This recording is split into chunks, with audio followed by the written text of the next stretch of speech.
अम्बेडकर जी आपका नेता है? नहीं, अम्बेडकर जी हमारा भगवान है।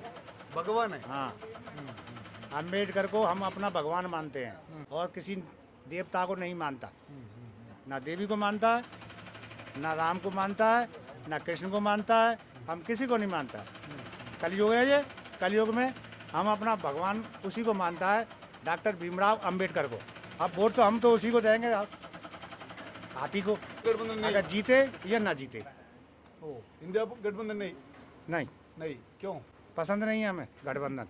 ഇന്ത്യ സഖ്യം ഇവിടെ നേരിടുന്ന ഒരു പ്രതിസന്ധി ഇത് തന്നെയാണ്. മഹേന്ദ്ര സിംഗ് ജി പറഞ്ഞത് തോറ്റാലും ജയിച്ചാലും മായാവതിക്ക് വോട്ട് ചെയ്യും എന്നുള്ളതാണ്. ഇന്ത്യ സഖ്യം കോൺഗ്രസും സമാജ്വാദി പാർട്ടി ഒരുമിച്ച് നിൽക്കുമ്പോൾ ഈ ദളിത് ഗ്രാമങ്ങളിലെ വോട്ട് ഭിന്നിച്ചു പോകുന്നു, BJP വിരുദ്ധ വോട്ടുകൾ ഭിന്നിച്ചു പോകുന്നു എന്നതാണ് അവർ പറയുന്ന ഏറ്റവും പ്രധാനപ്പെട്ട ഒരു പ്രശ്നം. BSPക്ക് ലഭിക്കുന്ന വോട്ടുകൾ ഇന്ത്യ സഖ്യത്തിന് എത്രത്തോളം പ്രധാനപ്പെട്ടതാണ് എന്ന് അടിവരയിടുന്നുണ്ട് ഈ ഗ്രാമത്തിലെയൊക്കെ അനുഭവം. എന്തായാലും വോട്ടെടുപ്പ് നടക്കുമ്പോൾ BSPക്ക് ലഭിക്കുന്ന വോട്ടുകൾ BJPക്കും ഇന്ത്യ സഖ്യത്തിനും നിർണായകമാണ്. ഇത്തരം ദളിത് ഗ്രാമങ്ങൾ ഏതു നിലയിൽ ചിന്തിക്കും എന്നത് വളരെ പ്രധാനപ്പെട്ടതുമാണ്. ബുള്ളറ്റ് യാത്ര